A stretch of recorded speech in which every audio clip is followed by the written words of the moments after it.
Salut à tous. Au cœur des régions les plus sauvages et reculées, un mystère ancestral persiste, caché dans les profondes forêts. Ce monde, ordinaire en apparence, côtoie l'extraordinaire, et des témoins courageux osent raconter leur rencontre avec la légendaire créature des bois. À travers ces récits poignants et des témoignages vibrants, nous explorerons les histoires envoûtantes, défiant toute explication rationnelle. Chaque jour, la frontière entre le réel et le fantastique s'estompe. L'impossible devient plausible et nos forêts si familières cachent un secret bien enfoui. Le monde mystérieux du Bigfoot se révèle maintenant sur Enigma et Mysterium.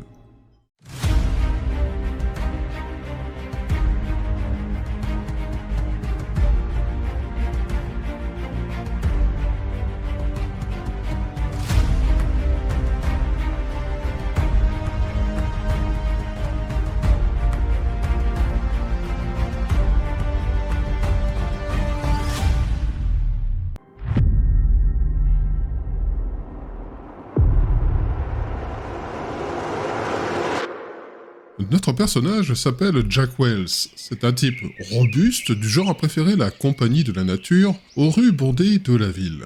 Nick et Sam sont comme des frères pour Jack, même s'ils ne partagent pas le même sang. Nous sommes fin juin, et c'est un moment idéal pour fêter leur rite annuel, une chasse au cœur de la nature sauvage de l'État de Washington.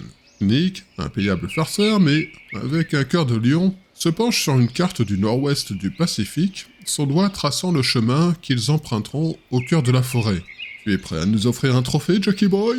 demande-t-il avec un sourire arrogant fendant son visage. Nick a une fâcheuse manie de tout transformer en compétition, mais cela fait également partie de son charme. Sam, d'un autre côté, est aussi calme qu'un lac de montagne. Véritable chasseur, il écoute et observe constamment son environnement. C'est un peu leur guide officiel. Sam est né avec un don inné de comprendre les rythmes de la nature d'une manière tout à fait fascinante. Quant à Jack, c'est un homme simple, se situant quelque part entre la bravade de Nick et la tranquillité de Sam. Il trouve sa joie de vivre dans la simplicité de la nature. Les expéditions, la sensation de la terre sous ses bottes, l'odeur de la poudre à canon et du pain, le silence loin de toute civilisation. Justement, lorsqu'on est à des kilomètres de la civilisation, l'équipement est soigneusement choisi. Fusils, munitions, matériel de camping, tout ce qui est nécessaire pour une semaine de chasse dans la nature sauvage. Nick brandit un nouveau couteau dont la lame brille au soleil. « Bien affûté, au cas où nous rencontrerions Grizzly », dit-il avec un sourire en le remettant dans sa ceinture. Les bagages sont pliés, le soleil commence à se coucher, projetant de longues ombres sur la dense forêt de l'Olympic National Forest, non loin de la réserve indienne des Quinaults. Ils sont là, trois amis liés par un respect mutuel, des rires partagés et un amour pour la nature sauvage. Ils lèvent leur bière pour porter un toast, le liquide ambré de l'alcool scintillant dans la lumière mourante. Dans l'inconnu, où les hommes naissent et où naissent les légendes, trinque Nick avec une voix résonnant dans le silence de la nature. L'herbe bu, nos amis sont excités de l'aventure qui les attend. Mais savoir que leur camaraderie et leur courage seraient ainsi mis à l'épreuve d'une manière que vous n'êtes pas encore prêt à imaginer, s'ils savaient ce qui les attend au fond de ces bois sombres, peut-être auraient-ils fait demi-tour, peut-être auraient-ils choisi la sécurité et le confort de ce qu'ils connaissaient. Mais ainsi va la vie. L'inattendu se cache souvent dans les recoins les plus obscurs, prêt à surgir lorsque nous nous y attendons le moins, révélant des vérités insoupçonnées et des peurs ancestrales. Nos amis sont sur la route avec des rires de bonne aloi et un sentiment d'aventure brûle dans leur cœur. Ils partent au centre de cette vaste forêt, inconscients du fait que ce voyage ne ressemblerait en rien à ce qu'ils ont connu. Alors qu'ils traversent une petite ville, marquant d'ailleurs la fin de la civilisation et le début de la nature sauvage, Jack ressent un changement entre l'ambiance des bâtiments cédant la place aux arbres, le bruit de la circulation remplacé par le bruissement des feuilles et le cri lointain d'un oiseau invisible. Exactement ce pourquoi ils sont venus. Le petit magasin de fournitures est une échoppe qu'ils avaient adorée lors de leur dernière venue. Un mélange de matériel, de conserves et un vieil homme amérindien derrière le comptoir les accueillant avec un hochement de tête imperceptible. Son visage ridé et comme une carte du temps, ses yeux anciens dénotent une grande sagesse. Effectuant leurs dernières emplettes, Nick ne peut s'empêcher de se vanter de leur chasse annuelle aux trophées.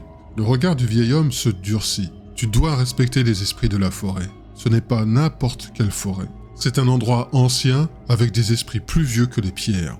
Ne prends que ce dont tu as besoin, donne-le si vous prenez plus. Nick en rigole, pensant que tout cela fait partie du charme local.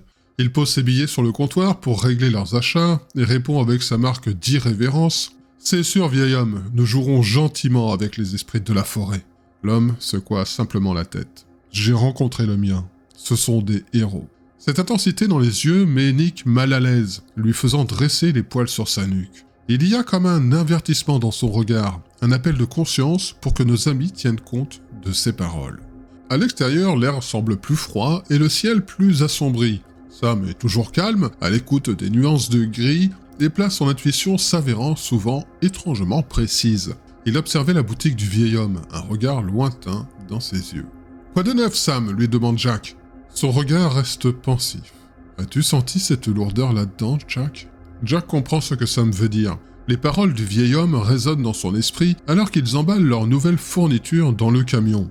Jack essaie de l'ignorer, de rire avec les blagues de Nick sur les esprits de la forêt et les vieillards effrayants, mais un étrange malaise s'était implanté en eux. Nos amis roulent à présent vers la forêt, la nature sauvage s'étend comme une mer d'émeraude et d'ombre. Jack n'arrive pas à se débarrasser du sentiment que ce voyage pourrait ne pas être aussi simple qu'il le pensait. Respecter les esprits de la forêt, les paroles du vieil homme sont comme un refrain fantomatique, un prélude glaçant au cœur de cette zone sauvage que nos chasseurs ont si hâte de conquérir. Ils s'enfoncent vers l'inconnu, parmi les arbres imposants et les murmures énigmatiques du vent. C'est leur aventure, leur défi, seule la forêt sait ce qui les attend. Il y a quelque chose dans le fait de franchir le seuil de cette région qui fait que l'imaginaire leur porte sur le réel. La route se transforme en sentier et les signes de l'existence humaine ont disparu. Il y a juste eux, leur équipement et un espace intact, un monde s'étendant dans toutes les directions. Le sourire de Nick reflète la pure joie d'être là. L'installation du camp se fait près d'un ruisseau clair, la douce mélodie de l'eau est comme un chant apaisant. L'air sent le pin, la grandeur de l'Opic National Forest les enveloppe, perdus dans sa nature sauvage. Nick et Sam s'occupent de monter les tentes et de ranger l'équipement pendant que Jack se promène en posant des points de repère et avoir une idée de la région. La forêt donne cette impression d'être vivante, comme si elle respirait à leur côté, comme si une ancienne entité observait silencieusement. L'esprit vagabond de Jack revient à l'avertissement du vieil homme, mais l'écarte en le rejetant sur l'immensité de la forêt. Jack pense quand même à mettre des tours de garde en place. Le premier jour se fond dans la soirée alors que nos amis se réunissent autour d'un feu de camp chaleureux. L'odeur de viande grillée se mêle à l'odeur fumée du bois brûlé. Les arbres autour d'eux semblent comme des sentinelles silencieuses montant la garde sur les secrets de ces bois. Alors que la nuit s'étend, nos amis échangent des récits d'expéditions de chasse passées, les rires résonnant à travers le calme. Nick, l'artiste, les régale comme d'habitude d'histoires follement exagérées. Sam écoute, ses yeux pétillants d'amusement, alors qu'il ajoute ses propres anecdotes humoristiques. Jack se sent chez lui, dans cette petite poche de lumière et de chaleur. Alors qu'ils se dirigent vers leur tente, Jack regarde le ciel nocturne. Les étoiles semblent plus brillantes et plus proches ici parmi les bruits de la forêt. Le bruissement des feuilles, les oiseaux nocturnes, les hurlements lointains sont une bande originale de leurs rêves. Ce sont des chasseurs, des aventuriers prêts à vivre le frisson que le prochain jour apporterait. Ils sont prêts à découvrir tous les coins et recoins et sont dans leur élément, prêts pour l'aventure, totalement inconscients de ce que la forêt était sur le point de révéler. Alors qu'ils ferment les yeux, le son du ruisseau les endormit. Ils ressentent tous un étrange sentiment de paix, un lien profond avec cette terre ancienne. L'aube dans cette forêt est un spectacle à lui tout seul. Les premiers rayons du soleil peignent le ciel dans des tons de rose et orange, tandis que la brume matinale recouvre les arbres d'un voile éthéré. Nos amis sont réveillés, prêts pour le frisson de la chasse. L'attrait de la nature sauvage est fort dans leur cœur, mais Jack ne peut s'empêcher de ressentir quelque chose, comme un léger inconfort, tel un caillou dans une chaussure, pas assez pour causer de la douleur, mais suffisamment pour attirer l'attention. Au fur et à mesure que nos compagnons s'aventurent plus profondément dans la forêt, celle-ci semble différente. Les bruits matinaux s'atténuent dans une atmosphère plus dense. Une sensation étrange grandit. Le silence est plus épais, les ombres sont plus sombres. Sam est dans une réflexion profonde tandis que Jack jette des coups d'œil par-dessus son épaule, un geste inconscient trahissant son malaise. « Nous ne sommes pas seuls », murmure Sam en s'arrêtant pour écouter les bruits de la forêt. Jack en rit en essayant d'alléger l'humeur. Bien sûr que non, il y a beaucoup de cerfs, peut-être quelques ours. » La nuit suivante, alors que notre petit monde s'installe dans les tentes, les bruits habituels de la forêt sont remplacés par des sons inconnus, comme si la forêt prenait vie avec des créatures jamais rencontrées. Les légers bruissements, les craquements de brindilles cèdent à la place à un bruit de pas lourd, trop près pour se sentir confortable. C'est avec des empreintes de pas qu'ils se sont réveillés un beau matin, tout autour du camp, bien plus grandes que celles d'un humain ou d'un animal connu, de par sa taille et ses motifs étranges et effrayants. Les traces encerclent le camp avant de disparaître dans les bois. Nick est le premier à réagir sur ce malaise collectif qui s'installe. Tu ne penses pas que ça puisse être un... Commence-t-il à dire, mais le mot est mort sur ses lèvres. Eux tous savent à quoi ils pensent, mais c'est absurde. Ce sont des chasseurs après tout, pas du gibier. Pendant la poursuite du voyage, nos amis s'aventurent encore plus profondément au cœur de la forêt. Jack n'arrive pas à se débarrasser du sentiment d'être observé, suivi et scruté. Pour la première fois depuis le début de leur voyage annuel, il ressent un frisson de peur rampant le long de sa colonne vertébrale. La forêt n'est plus seulement un terrain de jeu, elle devient un lieu révélant lentement ses sombres secrets. Ils ne sont plus que des chasseurs, ce sont des intrus dans un monde où ils n'ont aucune idée des règles régies par la forêt. La découverte des empreintes les ont indéniablement secoués. L'esprit jovial du voyage est remplacé par un courant de malaise sous-jacent, un sentiment d'effroi planant dans l'air comme un invité indésirable. Ce soir-là, ils sont assis autour du feu, la lumière vacillante projette des ombres dansantes sur le sol. La discussion de la journée se tourne vers les événements étranges de ce matin. Nick est le premier à briser le silence. Qu'est-ce qu'on en fait de ce cougar ou de cet ours ? Il essaie de garder un ton léger, mais Jack voit l'inquiétude dans ses yeux. Sam, de son côté, est plongé, comme à l'habitude, dans ses pensées.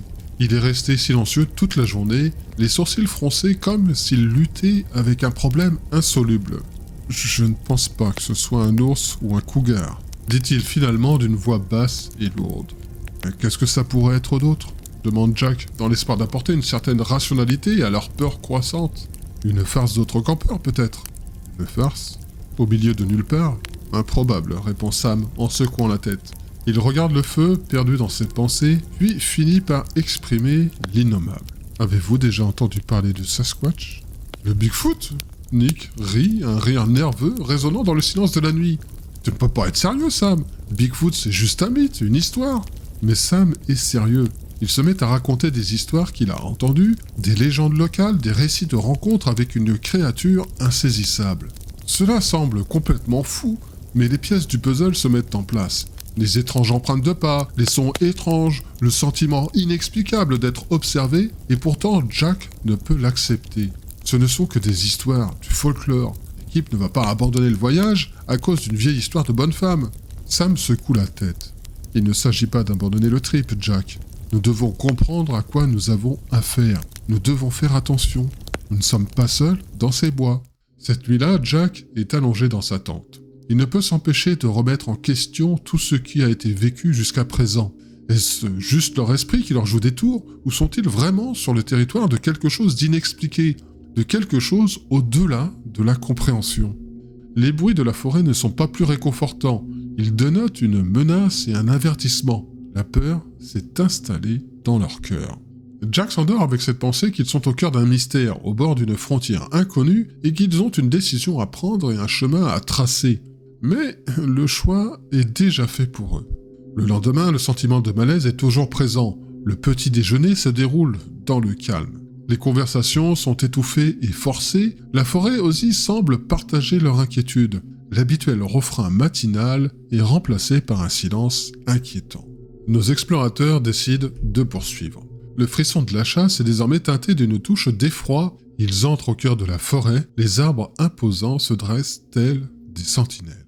Ils sont en marche depuis quelques heures lorsqu'un bruissement dans les buissons devant eux les fait se figer sur place. Jack plisse les yeux pour essayer de distinguer ce qui bouge parmi le feuillage. Ça sort de la clairière. Jack a le souffle coupé. Le cœur est au bord de l'explosion, totalement tétanisé.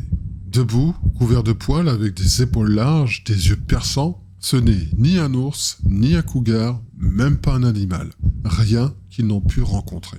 Son regard fixe sent l'intelligence. Une vague de peur les submerge, une peur primale paralysante, les clouant sur place. La créature les regarde pendant ce qui semble être une éternité, puis se retourne et disparaît dans la forêt à toute vitesse. C'était choquant. Le silence qui suivit est assourdissant. Ils sont là, toujours figés, leurs esprits ne comprennent pas ce à quoi ils ont assisté. Sam brise finalement le silence. Sa voix est tremblante, mais ses yeux scintillent d'une lumière avec un étrange mélange de peur et de fascination. C'est vrai, Bigfoot est réel. Nick ne dit rien. Son visage est pâle, les yeux sont écarquillés sous le choc. Il regarde Sam, puis Jack. Sa bravade habituelle a disparu. La peur dans ses yeux reflète celle des autres. Le reste de la journée est totalement flou. Ils circulent à travers la forêt, hébétés, leurs sens en alerte, leurs cœurs battent à tout rompre. Le frisson de la chasse est remplacé par un instinct primal, celui de survivre pour échapper à l'inconnu. Une fois retournés au camp, ils réfléchissent aux événements de la journée. Ils sont venus dans la forêt comme chasseurs aventuriers à la recherche de sensations fortes. Maintenant, ce sont eux qui sont pourchassés et traqués par une créature tout droit sortie d'une légende. Cette nuit-là, les bruits de la forêt prennent une nouvelle signification terrifiante. Ils sont sur le territoire du Bigfoot, le maître de cette nature sauvage. Ils voulaient une histoire à raconter, ils sont servis. Au cœur de la forêt de cet état de Washington, une créature aussi fascinante que terrifiante révèle un secret de cette forêt. Ils ont le choix de se battre ou de fuir, mais le bruit des pas lourds résonnant au loin indique que la décision ne leur appartient pas.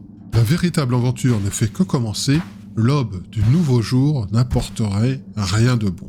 La forêt n'est plus ce lieu serein. Cette nature sauvage, admirée, devient un endroit où existe une entité vivante enveloppée de mystère. Ils sont dans le royaume du Bigfoot et personne ne peut le nier. Le matin se passe dans d'intenses discussions. La question n'est plus de savoir si le Bigfoot existe, ils l'ont tous vu et ressenti sa présence. La question est maintenant de savoir ce qu'ils vont faire à ce sujet. Nick est le premier à s'exprimer. La peur nous a saisi le cœur. Nous devons sortir d'ici, nous ne sommes pas équipés pour gérer cela. Sam n'est pas d'accord. Nous sommes venus ici pour une aventure que nous n'avons pas vécue, et maintenant que nous l'avons, nous avons découvert quelque chose d'incroyable que nous ne pouvons pas nier. Nick ajoute « Certes, il suffirait de tourner le dos et de courir, mais que se passe-t-il si c'est dangereux ?» Des deux, Nick a raison, ce sont des chasseurs et non des scientifiques ou des chercheurs. Jack n'a absolument aucune idée de comment gérer la situation, comment gérer une rencontre avec un Bigfoot. Mais Sam a aussi raison, il tombe sur quelque chose d'incroyable, quelque chose que très peu de gens ont vécu, c'est une opportunité, une chance d'explorer l'inconnu. À mesure que la journée avance, le débat se poursuit sans consensus clair en vue. La peur est palpable, mais la curiosité aussi, que le Bigfoot ait plongé leur voyage dans le chaos et bouleversé leurs croyances. Finalement, le groupe décide de rester au moins un moment. Ils conviennent d'observer et apprendre, mais de ne surtout pas provoquer la forêt. C'est le territoire du Bigfoot, ils sont les intrus. Il est essentiel de respecter ça et de savoir où est leur place dans ce milieu forestier. Cette nuit-là, chacun veille à tour de rôle, attentif au son de la forêt. Chaque bruissement, chaque hurlement lointain leur font froid dans le dos, mais ils sont déterminés à rester. Ce ne sont plus seulement des chasseurs en voyage, mais des explorateurs en mission, confrontés à un mystère à la fois passionnant et terrifiant. Jack est assis près des braises mourantes du feu, la lune projette les ombres sur la forêt. Sa rencontre avec le Bigfoot a tout changé, a transformé son voyage en l'aventure d'une vie, mais marque également le début d'une bataille, d'une lutte entre sa peur et sa curiosité. Ils sont aux confins du monde connu, regardant l'abîme de l'inconnu sans retour en arrière possible. Les journées ont pris un nouveau rythme, dicté non pas par le frisson de la chasse, mais par le suspense de l'inconnu. Le groupe se déplace avec précaution, gardant les yeux et les oreilles bien ouverts. Leurs cœurs battent avec un mélange de peur et d'appréhension. Le Bigfoot fait sortir sa présence dans les bruissements étranges des sous-bois, de grandes empreintes de pas surgissant de nulle part, et l'étrange sentiment d'être observé, qui ne les quitte jamais. Jusqu'à présent, le Bigfoot maintient sa distance dans les ombres, en marge de leur perception. Cette énigme les met au défi de confronter leurs peurs et leurs doutes. Un après-midi, nos amis naviguent prudemment dans cette dense forêt. Ils vont avoir leur deuxième rencontre. Une grande silhouette se tapit dans l'ombre, debout, les yeux droits dans ceux de Jack. Le moment est étrangement calme, un silence éternisant. Le Bigfoot entre dans la clairière, ses mouvements sont fluides et rapides. Il les regarde non pas avec agressivité ou peur, mais plutôt comme de la curiosité. La créature rayonne d'un pouvoir tranquille, d'une force primale imposant le respect. Elle lève la main comme pour reconnaître notre présence. Jack est surpris. Il ne sait pas trop quoi répondre. Il lève sa main en retour et ce simple geste a tant d'importance à ce moment-là. Une étrange sérénité règne dans cette rencontre. Un sentiment surréaliste de connexion.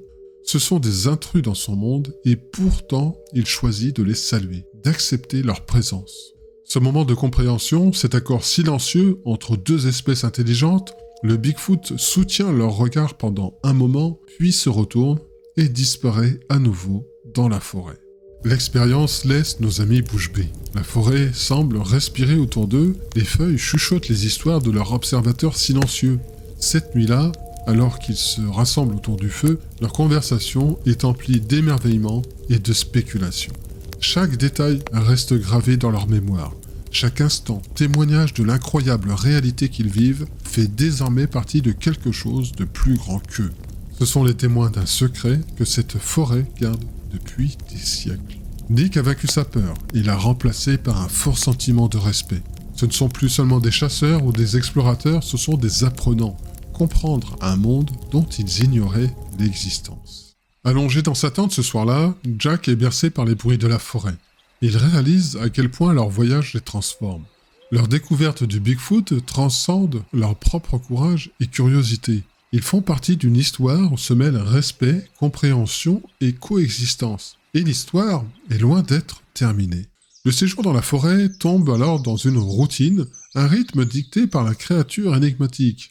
Nos amis continuent leurs observations, prudentes pour ne pas s'immiscer ou provoquer, pour respecter la frontière entre eux et le Bigfoot. Mais ils ne se posent pas la question, jusqu'où ont-ils le droit d'aller ? Ce jour fatidique arriva, l'accord tacite va venir à être rompu.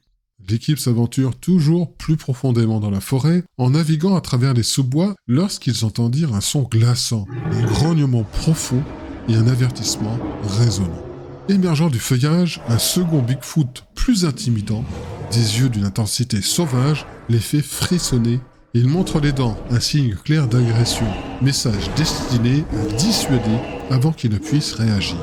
Le premier Bigfoot apparaît soudain et se positionne entre eux et la créature agressive. Son langage corporel reflète un étrange sentiment de protection. Une confrontation silencieuse s'ensuit, les deux Bigfoot se jaugent et sans prévenir, l'agressif Bigfoot attaque. Nos amis se cachent et observent. La scène est surréaliste, comme s'ils assistaient à un documentaire animé. Le combat est intense, une démonstration de puissance et une domination impressionnante. Le Bigfoot protecteur repousse l'attaquant en utilisant sa taille et sa force. Une fois l'agressif Bigfoot parti, le protecteur se tourne vers eux. Il reste là, debout. Son regard s'attarde un instant sur eux avant de disparaître à son tour dans la forêt. Nos chasseurs retournent au camp en silence, chacun d'eux analysant les événements inattendus de la journée.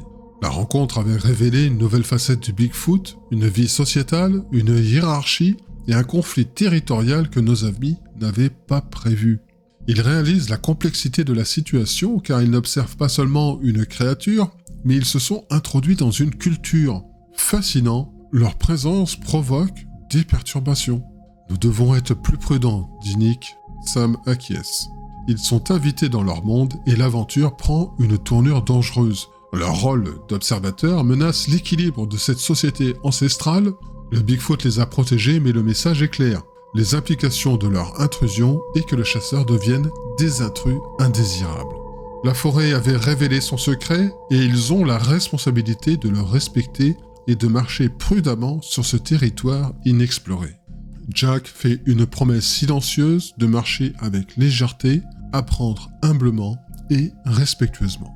Les journées suivantes impliquent une interaction limitée dans l'exploration de la forêt et ses habitants insaisissables. Gardant une distance respectueuse des zones fréquentées par le Bigfoot, ils deviennent une partie temporaire de cet écosystème. Une autre rencontre eut lieu cette fois avec un groupe de Bigfoot, dont celui qui les avait protégés. Ils regardent de loin. Leurs yeux sont remplis d'une curieuse intelligence. C'est une rencontre paisible et silencieuse. Le groupe commence alors à noter ses observations, fait des croquis en veillant à ce qu'ils enregistrent chaque détail de leurs interactions avec le Bigfoot. Les nuits passent autour du feu à partager pensées et idées, discutant de théories et de spéculations. Le voyage de chasse est transformé en une expédition de recherche, une tournure inattendue et exaltante au fil des jours. Jack ressent un sentiment croissant de connexion avec la forêt et ses habitants. Les Bigfoot, avec leur force tranquille et leur intelligence, leur sens de la communauté et leur attachement évident à leur foyer sont plus que d'insaisissables créatures du folklore. Cela témoigne de la richesse de la vie sur Terre, un rappel brutal de notre rôle de gardien de cette planète. Les derniers jours dans la forêt approchaient. Une tâche difficile à accomplir les attendait. Ils ont une histoire à raconter et une vérité à révéler. Le monde mérite de connaître le Bigfoot, mais le Bigfoot mérite aussi de vivre en paix, à l'abri des regards indiscrets et des menaces potentielles de l'humanité. La dernière nuit dans la forêt est emplie d'un étrange sentiment de mélancolie. Nos amis sont assis autour du feu, perdus dans leurs pensées, éclairés par les flammes crépitantes. À la recherche d'une aventure, ils ont trouvé bien plus. Un monde secret et un monde profond, une compréhension et une responsabilité qu'ils n'auraient pas pu prévoir. La forêt les endort pour la dernière fois, reconnaissant que celle-ci leur ait permis d'entrer dans son giron, de leur avoir confié son secret. Le Bigfoot, avec sa sagesse silencieuse, leur a appris plus sur le respect et la coexistence que n'importe quel humain ne pourrait le faire. Nos chasseurs se préparent à quitter la forêt, les cœurs sont lourds, mais leurs esprits illuminés. Ils laisseront poursuivre une partie d'eux-mêmes ici. Cette nature semblant initialement intimidante et sauvage est devenue une présence réconfortante. Leurs habitants sont devenus des compagnons silencieux. Ils effectuent leur dernière vérification pour s'assurer de ne laisser aucune trace de leur séjour. Un léger bruissement attire leur attention. Émergeant du feuillage, Bigfoot se tient au bord du camp, les regards se croisent, des adieux silencieux passent entre eux.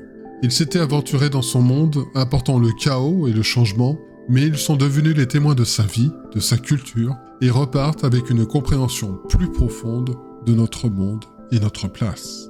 Le Bigfoot se retourne et se retire dans la forêt, disparaissant parmi les arbres imposants. C'est une fin, mais aussi un début, une promesse de coexistence, de compréhension et de respect. La randonnée du retour voit leurs esprits occupés à traiter leurs extraordinaires aventures. La forêt, désormais familière et réconfortante, murmure son adieu. Le bruissement des feuilles, le gazouillis des oiseaux et les hurlements lointains, une symphonie de sons qu'ils ont appris à comprendre et à apprécier. De retour au véhicule, l'équipement est chargé, mais comment partageraient-ils leur découverte? Comment pourraient-ils assurer la sécurité et la paix des Bigfoot? Qu'est-ce que cela signifierait pour le monde? Nick leur présente un plan dont ils ont besoin pour aborder cela de manière responsable. Ils ont des preuves, certes, mais surtout une responsabilité. Nous ne pouvons pas laisser notre découverte les mettre en danger, dit Sam, les yeux déterminés. Nous pouvons changer le récit, influencer la façon dont le monde voit la nature, avec laquelle les gens interagissent. Nous avons la chance de faire une réelle différence avec ces créatures lorsque le paysage urbain familier apparaîtra ici. Jack réalise à quel point ils ont changé. Entrés dans la forêt en tant que chasseurs, en quête de sensations fortes et d'aventures, ils en ressortent ambassadeurs d'un monde secret, gardiens d'une incroyable vérité. Cette nuit-là, dans le confort de sa maison, les sons de la ville contrastent fortement avec la symphonie de la forêt. La nature sauvage lui manque, le sentiment de connexion, le frisson de la découverte, l'humilité, l'expérience d'être une petite partie d'un tout plus vaste, mais Jack pense qu'ils ont pris la bonne décision de protéger ce secret. De temps à autre, Jack retourne en lisière de cette forêt familière. Cette dernière l'appelle tel un chant de sirène rempli de souvenirs et de leçons, et surtout en se souvenant de l'incroyable aventure qui a bouleversé leur vie.